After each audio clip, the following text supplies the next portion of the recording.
반가운 마음으로 인사드리겠습니다. 2020년 4월 26일 경성말씀교회 주일 일부 예배, 그냥 주일 예배네요. 네. 살아계신 하나님과 함께 하겠습니다. 시작 기도하겠습니다.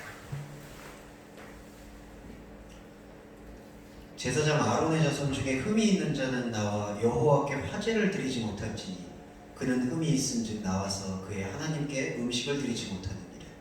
그는 그의 하나님의 음식이 지성물이든지 성물이든지 먹을 것이나 휘장 안에 들어가지 못할 것이요 제단에 가까이 하지 못할지니 이는 그가 흠이 있음이니라. 이와 같이 그가 내 성소를 더럽히지 못할 것은 나는 그들을 거룩하게 하는 여호와이니라. 이와 같이 모세가 아론과 그의 아들들과 온 이스라엘 자손에게 말하였더라. 아멘. 사랑해 주님, 코로나19 사태로 인해서 대면의 예배를 드리지 못했지만 하나님의 살아있는 말씀은 언제나 여일하게 우리의 삶을 압도했습니다. 그 삶의 압도를 이제 다시 말씀으로 확인할까 합니다. 레위기 21장 이후에 정리하는 말씀을 통해서 우리가 레위기를 통해서 듣고자 하는 하나님의 영적 진실을 바로 마음에 새겨 우리의 몸된 교회가 어떻게 승리하고 생명으로 나아가는지를 확인하는 시간, 축복의 시간으로 삼아주시기를 간절히 바랍니다. 예배 시작하는 시간입니다. 마치는 시간까지 주의 은혜의 장중에 우리를 지켜주시기를 간절히 바라며 우리 주 예수 그리스도의 이름으로 기도합니다. 아멘. 네, 감사합니다. 자, 다 함께 한 목소리로 신앙 고백문은 낭독하도록 하겠습니다. 우리는 삼위일체 하나님께서 온 우주와 그 우주 속의 나를 창조하시고 세계의 역사를 주관하시며 진리와 영으로 인도하는 분이심을 믿으며 창조 세계의 전발적 조화와 생명의 아름다움을 보존하는 삶을 살겠습니다. 우리는 그리스도 예수께서 하나님의 아들이시고 십자가를 통해 우리를 모든 죄로부터 해방시키시고 부활하신 분이심을 믿으며 십자가와 부활 사건을 마음에 새기며 예수와 연합하는 삶을 살겠습니다. 우리는 보혜사 성령께서 진리의 영이시고 그리스도의 십자가 부활의 참 의미에 눈뜨게 해주시는 분이심을 믿으며 교회의 거룩함, 영적 깊이를 추구하는 삶을 살겠습니다. 우리는 교회가 하나님 나라의 중심에 서 있는 부활 공동체이고 성경의 참 의미를 전파하며 그로 인한 생명 책임을 기꺼이 감당하는 모임임을 믿으며 하나님을 지향하는 삶을 살기로 다짐합니다. 아멘. 네, 오늘 공통기도 레위기 말씀은 우리 안동현 현장님이 주체의 신비라는 부분 21장 16절에서 24절 말씀 대표해서 읽어주시겠습니다. 여호와께서 모세에게 말씀하여 이르시되 아론에게 말하여 이르라. 누구든지 너의 자손 중 대대로 육체에 흠이 있는 자는 그 하나님의 음식을 드리려고 가까이 오지 못할 것이니라. 누구든지 흠이 있는 자는 가까이 하지 못할지니 곧 눈먼 자라 다리 저는 자나 코가 불완전한 자나 지체가 더한 자나 발 부러진 자나 손 부러진 자나 등 굽은 자나 키 못 자란 자나 눈에 백막이 있는 자나 습진이나 버짐이 있는 자나 고환 상한 자나 제사장 아론의 자손 중에 흠이 있는 자는 나와 여호와께 화제를 드리지 못할지니 그는 흠이 있은즉 나와서 그의 하나님께 음식을 드리지 못하느니라. 그는 그의 하나님의 음식이 지성물이든지 성물이든지 먹을 것이나 휘장 안에 들어가지 못할 것이요 제단에 가까이 하지 못할지니 이는 그가 흠이 있음이니라. 이와 같이 그가 내 성소를 더럽히지 못할 것은 나는 그들을 거룩하게 하는 여호와임이니라. 이와 같이 모세가 아론과 그의 아들들과 온 이스라엘 자손에게 말하였더라. 아멘. 네, 아유 진짜 안녕하세요. 인사말이 딱 어울리는 것 같아요. 안녕하세요가. 네, 여기 오신 분들은 다 일단 코로나의 위협으로부터 자유로우신 분들이 오신 모습으로 있고요. 이제 생활 방역을 실천하는 시기니까요. 네, 저희가 지금 뭐 만약에 몸이 불편하시거나 한다 그러면 말씀하시고. 거리를 두는 걸로 하시고 저희가 이렇게 다시 자율적인 오프라인 예배로 돌아와서 함께 하게 되었습니다. 그런데 이제 부득이하게 사정이 계시고 아직까지 좀 관리가 필요하다라고 생각하시는 지체 여러분을 위해서 이제 좀 녹음을 주로 나눴었는데 이제는 좀 그 유튜브의 링크를 통해서 동영상으로 함께 인사드리는 게 좋을 것 같습니다. 지난번에 저희가 처음 온라인 예배할 때 요한계시록 나눴었을 때가 이제 저런 형태로 동영상 녹음을 진행을 했었고요. 그렇게 지체 여러분들을 위해서 오프라인 예배 외에 온라인 예배를 드리실 분들의 배려를 이제 병행을 좀 하도록 하겠습니다. 근데 하지만 한 가지만 말씀드리고 싶은 게 저희가 이제 오프라인을 이렇게 시간을 할애하셔서 이렇게 예배를 드리는 그 이유가 보편적으로는 성도님들의 교제를 위함이라고 얘기하는데 사실은 좀 교제하고는 다른 의미예요. 이 시간을 하나님에게 할애하는 이 생명력이라는 게 있어요. 그래서 저는 그 균형을 좀 맞춰주셨으면 하는 말씀을 꼭 드리고 싶어요. 그냥 나는 녹음만 들으면 됐지, 나는 말씀만 들으면 됐지라고 생각도 하실 수가 있겠지만 이렇게 시간에, 현장의 시간에서 하나님의 말씀과 이 시간을 생명으로 드리는 게 레위기가 얘기하는 참된 제사일 수가 있거든요. 그래서 여건이 허락되시면은 오프라인의 현장 예배를 사실은 추천을 드립니다. 그러나 그런 여건이 허락되지 못하고 여러 부득이한 사정이 있으시다면은 오프라인 예배로 이제 조금 더 효율적으로 좀 서비스를 해드리는 게 좋을 것 같아서 이렇게 했으니까 양해를 구합니다. 네.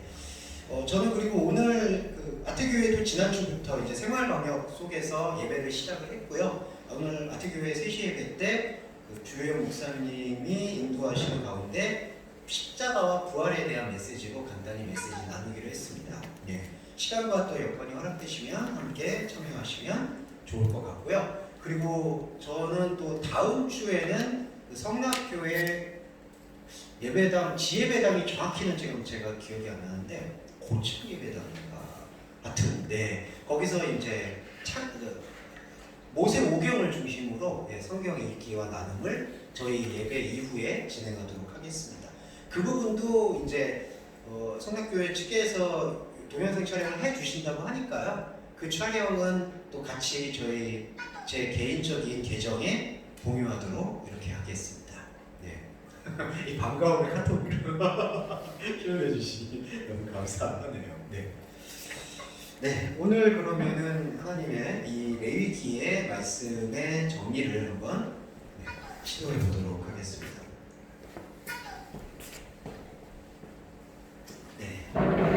자, 오늘은 1부하고 2부 이렇게 쉬는 시간 나눔이 없이 하나로 총괄을 해서 정리하는 시간입니다. 집중해서 20분 정도 할애해서 들어주시면 될 것 같고요. 예배 혹시 끝나고 나면은 오늘은 그냥 같이 한번 식사를 좀 하실 수 있으면 네, 좋을 것 같고요. 네, 그리고 교회 소식 중에 또 하나 말씀드리면 이제 지금 계시지만 오선영 집사님 아버님께서 소천하셔서 했었습니다. 근데 조금 이제 방역 여전 상황이 있어서 좀 찾아뵙지 못하고 한 점 송구하다 말씀드리고 뭐 시간 괜찮으시면은 예배를 조금 일찍 끝내고 네, 서로 조금 이렇게 나눔을 갖는 시간 가졌으면 좋겠습니다. 자, 이번 주하고 다음 주에 이 레위기의 말씀은 정리가 될 거예요. 근데 오늘 말씀은 제가 4가지 챕터로 나눴습니다. 21장, 22장, 24장, 27장. 네. 그리고 다음 주에는 안식일과 희년 그리고 절기 2가지가 같이 세트로 묵힙니다. 그 레위기 순서가요. 그 편집 순서가 있기 때문에 우리가 지금 읽는 것처럼 이렇게 순서대로 읽는 것만이 능사는 아니에요. 그래서 그 안에 있는 의미를 짚어가면서 읽는 게 되게 중요하기 때문에 오늘은 이렇게 4장의 내용을 잡아봤고요. 이 4장의 내용이 4개의 키워드로 압축이 됩니다. 첫 번째로는 주체고요. 두 번째로 대상, 세 번째로 상황, 그리고 마지막 4번째로 대화입니다. 자, 기억해 주세요. 주체, 대상, 상황, 대화. 네, 이 부분이 이제 전개가 될 거예요. 자, 잘 이해해 주세요. 이제 간단하고 쉽게 마무리가 됩니다. 첫 번째로 21장에서 주체에 대해서 설명을 하는데요. 이 이제 주체라는 거에 대해서 잠깐만 말씀을 드리면, 주체라는 거는 나를 뜻해요. 내 자신, 나. 그걸 주체라고 얘기합니다. 이거는 철학적 용어하고는 좀 다릅니다. 구별해서 이해하시면 되겠어요. 이 주체는 나인데, 이 내가 어떤 나를 얘기하느냐? 하나님 앞에서 비춰진 나. 그거를 주체라고 성경은 설명을 합니다. 주체라는 단어가 명확히 등장은 하지 않지만 우리가 해석을 해볼 때 그거를 주체라고 이야기할 수가 있어요. 그런데 하나님과 대면하고 있는 나는 하나님을 의식할 수 있는 나인데, 하나님을 의식할 수 있는 나는 흠이 있고 없고의 구분을 넘어서는 나를 경험하게 됩니다. 자, 이것이 포인트예요. 하나님과 만나는 나는 흠이 있고 없고를 넘어서게 돼요. 그런데 이 레위기 말씀은 좀 역설적인데 21장에 뭐가 나오냐면은 흠이 있는 자는 성소에 들어오지 못할 것이다 라고 되어 있어요. 그래서 흠이 있는 자라는 전제를 이렇게 이야기하는데, 이거를 거꾸로 들어볼 때 흠이 있는 자라고 말씀을 하시는 분이 하나님이에요. 그런데 하나님의 이 말씀을 듣는 나는 흠이 뭘까라고 생각을 하게 돼요. 흠이 있는 자는 못 들어온다라고 했는데, 그렇다면 흠이 무엇일까? 그러면 그 흠이 무엇일까라는 것의 질문을 주체인 나는 다른 대상에게 질문을 하지 않고 하나님에게 질문을 하게 됩니다. 그게 저와 여러분의 신앙생활과 똑같은 거예요. 죄송합니다만 목사님의 설교나 다른 해석이나 다른 말을 듣는 게 아니라 오직 성경을 통해서 하나님에게 질문을 하게 되는 거예요. 그러면 하나님이 무엇으로 우리한테 응답을 하시냐면은 흠이 있고 없고를 나누었던 구분하는 생각이 바로 선악과의 생각이었다라고 하나님이 설명을 해주시는 거예요. 성경 66권은 다 그 설명의 역사라고 보시면 됩니다. 그러면 이 주체는 이 흠이 있는 자는 성소에 들어오지 못한다라는 말씀을 어떻게 받아들이냐 하면은, 하나님에게 질문을 해봤더니 흠이 있고 없고를 넘어서는 생명을 나한테 주신다라는 약속을 하셨구나라는 걸 믿음으로 받아들이게 되는 겁니다. 이해되시죠? 그러니까 흠이 있는 자는 못 들어온다는 이 말을 반대로 받아들이면, 흠이 있고 없고 그러한 구분을 넘어서는 생명을 하나님께서는 나에게 허락하셨구나. 그거를 이해하게 되면은 나는 대상에게 의해서 휘둘리지 않는 주체로서 하나님 앞에서 나로 바로 서게 되는 거예요. 그러니까 우리가 레위기 말씀을 읽을 때 내가 흠이 뭐가 있지라고 찾아다니는 게 중요한 게 아니라, 내가 흠이 있고 없고를 넘어서는 생명을 찾아가는 것이 나를 회복하는 길이구나.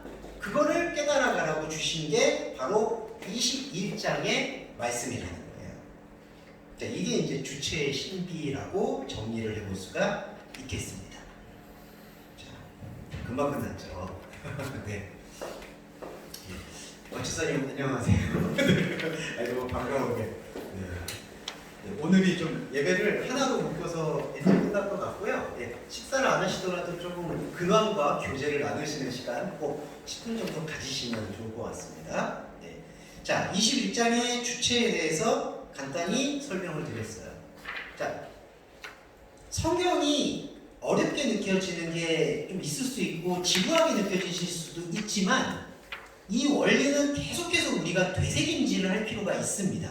하나님 앞에서는 내가 주체로 서 있구나. 상대적인 대상으로 서 있는 게 아니구나. 이렇게 이해를 하실 수가 있겠어요. 자, 그러면 22장으로 넘어가요. 대상은요, 하나님께 기쁘시게 하는 제사를 드리기 위한 조건을 말하고 있어요. 자, 이게 이제 또 주체가 맞이하게 되는 현상의 반응인데, 자, 나는 하나님과 함께 있는 상태 속에서 다른 것과 비교할 수 없는 온전한 나로 있거든요. 그게 주체입니다. 그런데 그 주체가 삶, 곧 시간을 살아가면서는 대상에 의해서 규정되어 있는 대상으로 살아가고 있는 수많은 나들과 화해를 해야 될 의무를 가지고 있는 걸 발견하게 돼요. 그러니까 여러분 사랑의 빛을 다 탕감할 때까지 너희가 거기서 나오지 못한다라든지 주기도문에서 우리가 우리에게 죄 지은 자를 사하여 준다라든지 그러한 의무에 대해서 말하는 거 많이 들어보셨잖아요. 그게 무엇이냐면은 하나님 앞에 발견된 주체의 내가 이 시간을 살아가게 되는 데 있어서의 대상으로 살아가게 되는 나를 주체인 나와 화해를 시켜야 될 의무가 있는 거예요. 이게 바로 죄사함입니다. 네. 그러니까 나는 하나님에게 발견된 주체의 내가 있어요. 그런데 여러분이 이 주체의 내가 솔직히 말씀드리면 실감이 안 나는 거예요. 그러니까 이거는 내가 살아가는 방식과 전혀 맞지가 않는 거예요. 왜냐하면 여러분이 살아가는 방식은 항상 누구와의 관계나 누가 나를 봄에 있어서 그 관계의 규정으로 살아왔던 거거든요. 누구의 아들, 누구의 아버지, 누구의 어머니, 어느 직장에서의 나로 살아온 거예요. 그게 대상으로 살아온 거잖아요. 그러니까 현상을 살아가고 있는 저와 여러분은 주체, 하나님과 함께하는 것에 대해서는 사실 말씀의 달인 줄 외에는 느낄 수 있는 길이 없고 현상적으로 살아가는 대부분은 대상으로 살아가라고 생각을 하시면 돼요. 그런데 이 대상은 어떤 본능과 연결이 되어 있냐면은 대상의 행위는 제물과 제사와 연결이 되어 있어요. 그래서 레위기가 그렇게 제사에 대한 얘기를 방대하게 이야기하고 있는 겁니다. 그러니까 대상은 행위를 하죠. 그러니까 저와 여러분도 삶을 살아가잖아요. 그게 대상이 행위예요. 그런데 그 행위가 항상 제사와 제물을 요구를 해요. 제사와 제물. 그게 바로 대상하고 교환하는 거예요. 우리가 간단하게 얘기하면은 그냥 경제활동을 한다 하더라도 그리고 삶을 살아가는데 기초적인 모든 것들도 그렇게 교환을 하고 배상을 해주고 대가를 받아가면서 살아가는 거예요. 그게 대상의 행위고 제사와 제물이에요. 그런데 이 대상의 행위가 하나님과 주체로 만나고 있는 것을 과연 기꺼이 받아들이고 반기느냐? 그렇지가 않은 게 우리가 살고 있는 현실이에요. 그러니까 대상의 행위는 종교성으로서의 제사와 제물을 품고 살아가는데 그 제사와 제물은 주체로서의 하나님을 만나는 그 기쁨과는 상관없이 내가 대상으로 기뻐하는 것으로만 살아가게 된다는 거예요. 그러니까 하나님 주체를 잃어버린 대상으로 살아가고 있는 내가 생각하는 하나님은 참 하나님이 아닌 거예요. 그것이 바로 우상이고 십계명에서 말하는 다른 신이 되는 겁니다. 그러니까 대상은 그 한계를 갖고 있는 거예요. 그러면 이제 그리스도인은 그 대상에게 어떤 복음을 전달을 해줘야 되느냐? 대상으로서의 복음을 전달해 주는 게 아니라 주체로서의 복음을 전달해 줘야 되는 거예요. 그것이 예수님이 말씀하시는 하나님을 사랑하고 이웃을 내 몸과 같이 사랑하라는 계명의 실천이 된다는 거죠. 그러니까 사랑이라는 게 대상으로서의 나를 사랑하는 게 아니라 주체로서의 내가 대상으로서의 나를 사랑해가는 과정이 성경에서 말하는 그리스도인의 사랑이라는 거예요. 그래서 여러분 현실적으로는 이게 감정적으로나 이성적으로 실감이 안 되는 경우가 훨씬 더 많은 거예요. 대상으로서의 나는 감정을 갖고 있고 이성을 갖고 있고 생각을 갖고 있고 혼을 갖고 있기 때문에 빨리빨리 피드백이 옵니다. 반응이 빨리 오는 거예요. 기쁠 때나 슬플 때나 아플 때나 그 감정들을 가지고 그리고 제사와 제물 곧 신을 찾는 거예요. 그런데 그리스도인의 신앙생활은 예수 그리스도의 오심으로 인해서 그러한 감정의 교류 이외에 주시는 하나님의 선물을 통해서 그 선물이 바로 주체의 발견이거든요. 그 주체의 발견을 통해서 사랑을 시작하게 된다는 거예요. 이게 바로 아까 말씀드렸던 예수님의 하나님을 사랑하고 이웃을 사랑하는 원리의 전부가 된다는 겁니다. 자, 그러니까 여러분 이거예요. 대상으로서 대상을 사랑하는 게 아니라요. 나를 사랑할 때. 내 안에 찾아오신 흠이 있냐 없냐라는 것을 넘어서 있는 하나님의 말씀의 생명으로 나의 수많은 대상들을 사랑하는 거예요. 네, 이게 바로 주체로서의 사랑이 되는 것이고, 그게 가능하게 됐을 때 이 프리톰을 2페이지 보시면 22장 19절에 하나님께 기쁘시게 받는 제사가 성립이 되는 거예요. 하나님이 기쁘게 받는 제사. 그러니까 인간의 대상이 대상으로 드렸던 제사가 아니라, 그리고 이 두 가지 모두 주체의 신비와 대상의 신비인 21장과 22장 내용 모두 흠이 있는 것들은 성전에 못 들어온다고 말씀이 되어 있거든요. 우리는 이 말씀에서 진실의 배신을 읽어야 돼요. 무슨 말씀이냐면, 이 말씀이 흠 있는 자가 못 들어온다는 말씀을 그대로 받아들이려는 게 아니라, 흠 있는 자가 못 들어온다고 했을 때 흠 있는 것이 무엇인지를 우리가 질문할 수 있어야 되는 거예요. 그렇게 됐을 때 하나님께서는 흠이 있고 없고를 구별했던 너의 마음 안에 있는 생각이 바로 원죄였다. 그게 바로 선하고 악하고를 너의 기준과 마음으로 심판하고 판단하려 했던 근본적인 마음이었다라는 것을 우리한테 알려주신다는 거죠. 그러면 우리는 제사를 드린다라고 했을 때 그 제사가 더 이상 대상으로서의 제사, 곧 이거는 선한 거고 이거는 악한 거야, 이거는 흠이 있는 거고 이것은 흠이 없는 거야 라는 기준으로 드리는 제사가 아닌 생명의 예배가 되어지는 것이고, 그렇게 생명의 예배를 인식하고 깨우치는 저와 여러분의 이 시간이 바로 하나님께 영과 진리로 드려지는 예배라는 겁니다. 이거 이해되셨죠? 여기까지가 주체와 대상이에요. 자, 그리고 유인물 3페이지를 보시면, 유인물을 다 이렇게 눈으로 읽어주시는 것도 좋은데요, 귀로 들어주시고 나중에 이거를 말씀에 맞춰주셔도 됩니다. 세 번째로 상황이라는 게 나와요. 이 상황의 신비라는 게 레위기 24장에서 여러분이 구약 말씀에서 많이 들어보셨던 그 동해보호법이라는 겁니다. 간단하게 말씀드려, 눈에는 눈, 이에는 이로 갚아줘라. 바로 이 계명이 적혀있는 게 24장이에요. 그런데 자, 주체와 대상의 관계에서 이제 그리스도인은 주체로서 대상을 사랑하게 된다, 이렇게 말씀을 드렸잖아요.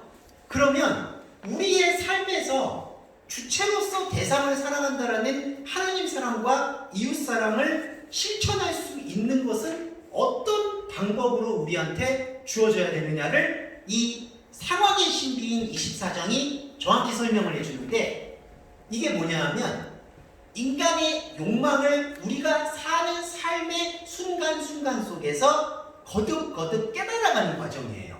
무엇이냐 하면, 눈에는 눈, 이에는 이로 갚아주라는 것이 현실적으로 보면은 냉정해 보이고 잔인해 보이고, 그리고 당연히 할 수 있을 거라고 생각을 하지만, 여러분과 제가 갖고 있는 이 선악과 패러다임의 원죄는 꼭 눈을 눈으로 돌려줄 수가 없게 되어 있는 구조가 있어요. 무슨 말씀이냐 하면, 내가 눈으로 보복을 당한 걸 눈으로 보복당한 것에 이상으로 갚아주려는 그 배신과 욕망과 탐욕이 인간 안에는 자리를 잡고 있는 거예요.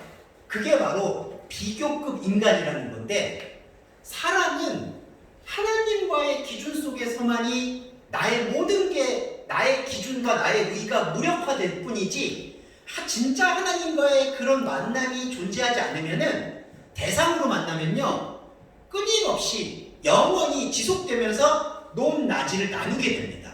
많고 적음을 나누게 됩니다. 선과 악도 마찬가지인 거예요. 더 큰 선과 작은 선, 더 큰 악과 나쁜 악. 그러니까 우리가 여러 가지 언론이나 이런 걸 보시면은, 야, 저런 나쁜 놈이 있나? 그랬는데 조금 있다가 더 나쁜 놈이 나타나죠.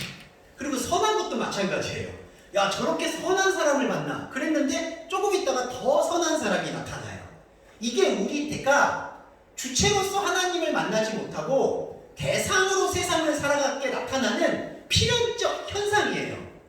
그러니까 우리가 하나님을 사랑하고 이웃을 사랑한다라는 계명을 실천할 때 이 기준, 더 선한 것, 더 악한 것, 덜 선한 것, 덜 악한 것, 이 많고 적음의 기준에 사로잡혀 있는 이상에는 내가 아무리 하나님의 일과 하나님의 행위와 하나님의 신앙생활을 한다고 얘기는 하더라도 그것은 죄송한 말인데 청산이 안 되는 거예요.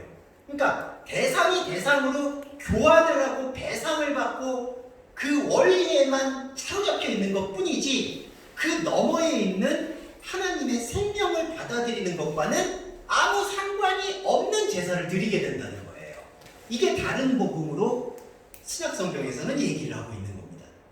그러니까 24장에서 이웃에게 상처를 입혔으면 그대로 돌려주고 이웃에게 상처를 줬으면 그대로 돌려주고 상처를 입었으면 상처 입은 대로 돌려주는 그 방식은 신약성경의 사도행전 보시면 초대교회에서 원하는 대로 나누어 준다라는 개념과 일치하는 거예요. 그게 공산주의나 사회주의처럼 물질을 나눈다라는 개념이 아니라 이 현상에서 일어나는 대상으로서 일어나는 저와 여러분의 모든 일은 하나님께서 말씀하시는 흠없는 것과 흠 있는 것으로 판단받거나 심판받지 않는다라는 것을 깨우쳐 나가면서 삶을 살아간다라는 겁니다. 그게 눈에는 눈, 이에는 이로 살아가는 그리스도인의 방식이에요. 쉽게 말씀드려서 대상으로 여러분과 제가 지금 살아가잖아요. 그런데 대상으로 살아가는 걸로 인해서 내가 하나님을 기쁘시게 한다는 생각만 내려놓는다면 오히려 나는 이 삶에 대해서 방종한다든지 방임의 삶을 사는 게 아니라 이 현상의 삶을 최선을 다해서 살아가면서도 이 현상의 삶에서 하나님의 기쁨을 발견하는 게 아니고 현상의 삶의 재료를 통해서 영적인 삶의 하나님의 주체되심, 그러니까 보상받지도 않고 보상하지도 않는, 그러니까 내가 무엇을 했으니까 하나님이 이걸 주시겠지 이런 마음이 안 들어가는 상태. 네, 그러니까 주고받지 않아도 되어지는 상태가 바로 흠 있는 것과 없는 것을 넘어서는 생명의 상태라는 것을 우리는 깨닫게 되는 거예요. 그게 그리스도인의 진짜 삶이고 기독교의 윤리의 절정이라고 보시면 되는 겁니다. 네, 그게 바로 눈에는 눈, 이에는 이의 원리가 되는 거예요. 자, 여기서 예수님의 십자가의 진리는 여기서 결정적인 역할을 하는데, 우리가 십자가의 진리를 대상으로 이해하게 될 때 가장 큰 오류 중에 하나는 제가 거듭 설명을 드렸지만 피값으로 죄를 사함 받았다라는 이론이에요. 그러니까 피값으로 죄를 살았다는 이론이 말씀은 맞는데 그게 인간이 대상에 사로잡혀 있어서 이해하게 되면 나는 죄가 너무 많아. 이 많은 죄를 내가 탕감을 받아야 돼. 그래서 예수님이 피가 필요해. 그래서 예수님의 피로 내가 죄를 사함 받았어. 이렇게 이해를 하게 되면은 나는 흠이 있었고 예수님은 흠이 없어서 내 흠이 있는 걸 예수님이 대신 갚아줬다라고 생각을 하게 되는 거예요. 근데 여러분, 이 원리가 아니에요. 예수님의 십자가는 내가 그렇게 생각하고 있는, 내가 죄가 많으니까 누군가가 그 죄를 갚아줘야 된다라는 그러한 원리가 아니라는 것. 하나님께서 말씀하시는 진정한 말씀은 그러한 대속과 교환이 아니라는 것을 깨닫게 해주시는 역할이 바로 십자가 은혜라는 거예요. 네, 이게 가장 중요한 겁니다. 왜냐하면 구약의 제사를 예수님의 제사로 대신했다라고 생각을 하니까 우리는 구약의 제사를 의무적으로 드려야 된다라고 생각을 하는 거예요. 그런데 우리가 레위기 말씀을 들으면 우리가 하나님이 우리에게 주셨던 제사는 이렇게 대상으로 드리는 의무의 제사가 아니라 하나님을 주체로서 만나기를 원하는 복음이었다라는 거죠. 그러니까 모세 오경 자체가 율법으로 주신 게 아니라 복음으로 줬다라는 거예요. 근데 그 복음을 인간이 갖고 있는 대상의 원죄성이 그거를 율법으로 바꿔가지고 계속해서 교환하고 보상했던 거라는 겁니다. 그래서 예수님이 공생애 중에서 가장 분노하셨던 사건이 여러분 아시겠지만 성전에서 물물 교환하는 사람들의 상을 엎으셨을 때 가장 크게 분노하셨어요. 왜 그러는 걸까요? 바로 하나님의 말씀을 대상과 대상으로 교환을 했던 그 일이 바로 성전 안에서 물물 교환하던 일이었던 것이죠. 그러니까 예수님이 이게 바로 귀신의 제사다라고 언급을 했던 거예요. 왜냐하면 대상에게 대상으로 제사를 하면 어떻게 될까요? 하나님도 대상이 되니까. 그러면 그 하나님은 하나님이 아니에요. 우상입니다. 하나님이 내가 생각하는 어떤 형체를 가지고 나타난다라고 생각하면 그거는 우상이에요. 왜냐하면 나의 이미지로 그려지니까. 하나님은 이미지로 그려지는 게 아니죠. 하나님은 우리 안에 찾아와서 나와 완전하게 연합을 이루시는 거지, 내가 하나님을 대상으로 만들어서 내가 하나님을 이만큼 섬겼으니까 하나님이 나한테 이만큼 해주시겠다. 안타깝게도 사후의 천국에 대한 기대도 여기에 매달려 있는 거예요. 종말에 대한 기대도 여기에 매달려 있는 거죠. 아시겠지만 종말이 임박했으니까 뭔가 하나님한테 깨어난 일을 해야 된다. 그게 다 뭔가요? 대상과 교환의 논리라는 거예요. 그러니까 주체로서 찾아오신 하나님을 사랑하는 게 아니라 대상으로서 하나님을 생각해서 그렇게 자기가 디자인한 하나님에게 자기가 열과 성의를 바치는 거예요. 그리고 자기 혼자가 그 열과 성의를 바치면 좋은데 그 열과 성의를 제도를 만들고 교회를 만들고 종교를 만들고 시스템을 만들어서 다른 사람들에게 전통이라는 이름으로 강요하는 거예요. 이 고리를 끊어내지 않으면 그리스도인에게 희망은 없습니다. 그래서 이게 바로 눈에는 눈과 이에는 이, 거기서 나온 예수님의 십자가를 이해하는 가장 결정적인 방식이다. 이렇게 이해해 주시면 될 것 같고, 그렇다면 마지막으로 대화가 이제 등장해요. 27장에 나오는데 레위기 27장의 내용의 대표적인 키워드는 바로 서원입니다. 서원하다, 그런 거 많이 들어보셨죠? 그래서 요즘 지금 상황에서도 서원 기도라든지 그런 것들이 존재하고 있는 걸로 저는 알고 있어요. 많이 줄어든 걸로는 알고 있지만 그럼에도 불구하고 서원을 한다. 자, 그런데 예수님의 산상수훈의 내용과 한번 접목시켜서 봤을 때 우리가 하나님과 대화하는 이제 방식을 새롭게 익혀야 되는데, 우리는 하나님과 그러면 어떻게 대화를 하는 것일까? 서원으로 대화를 합니다. 그런데 이 서원이 뭐냐 하면 네데르라는 히브리어인데 약속이에요.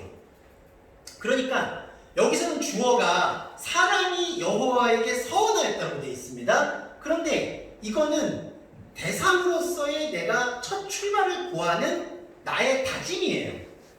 자, 나의 다짐으로 하나님께 서원을 합니다. 자, 저 여러분도 여기서 복음을 듣기 이전의 시간 혹은 여러 가지 인생의 시간, 신앙의 시간에서 다 여러분이 주어가 돼서 여러분이 서원을 하는 거예요. 이렇게 오셔서 말씀을 듣는 것도, 그리고 삶을 살아가는 것도 사실은 서원입니다. 아, 내가 하나님을 찾아가야지.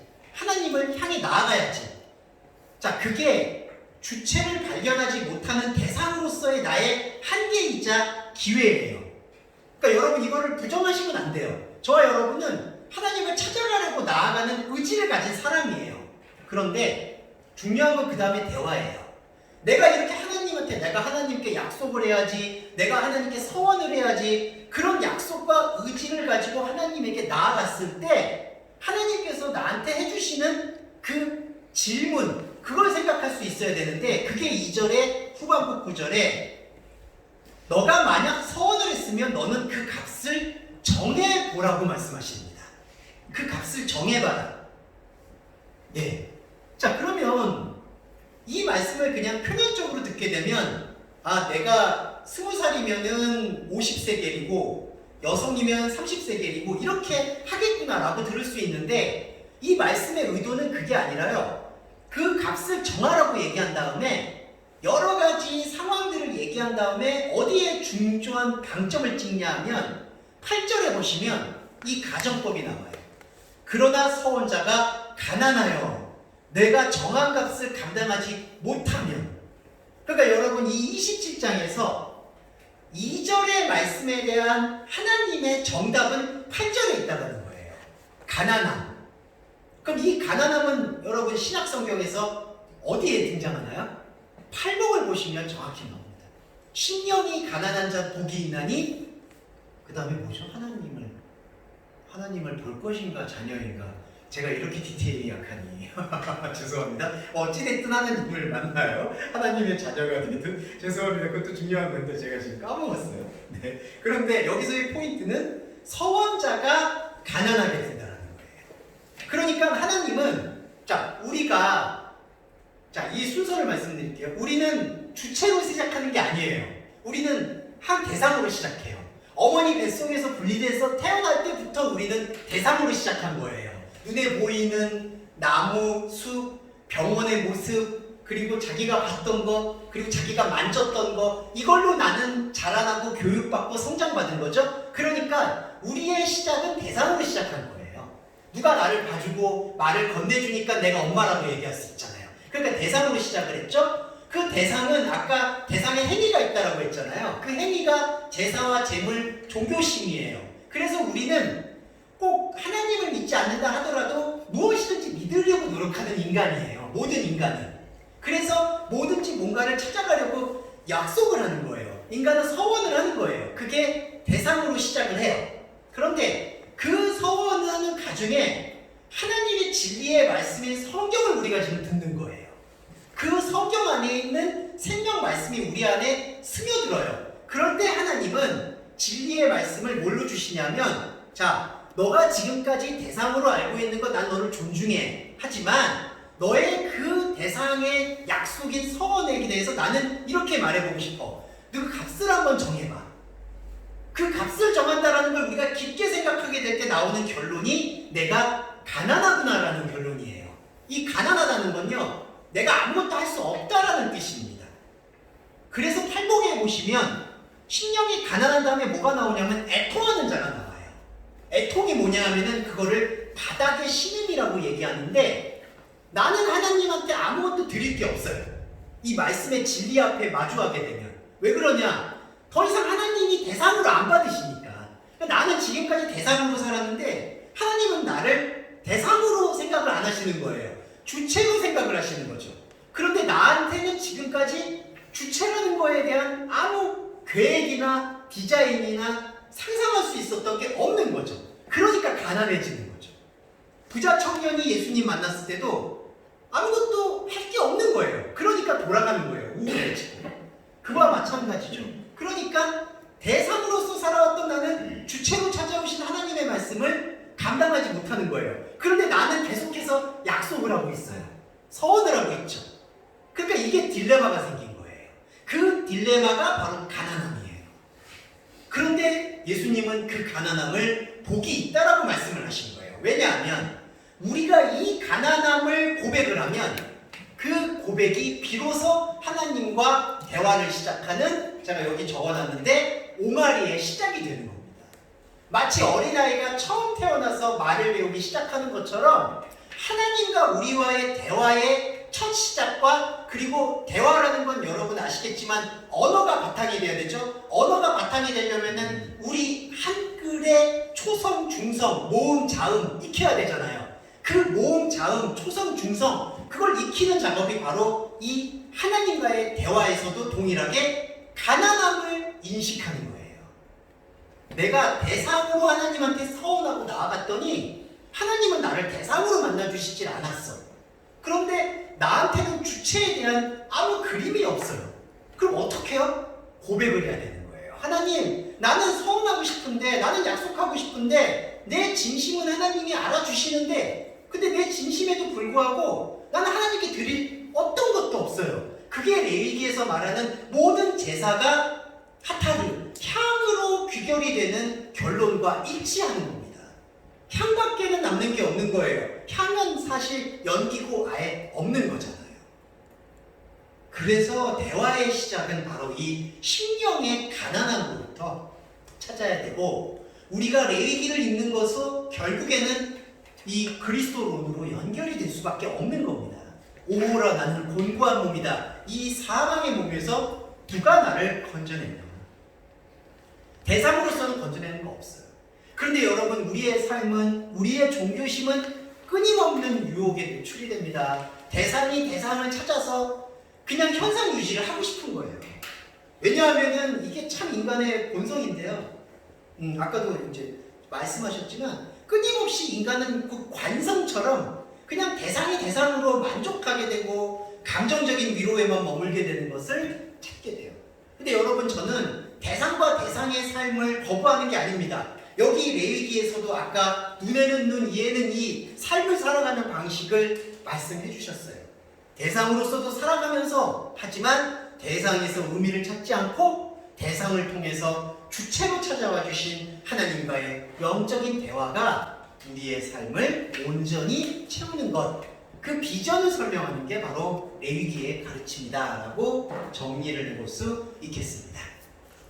네, 오늘은 쉬는 시간이 별도로 없이 이렇게 저희 마무리를 했고요.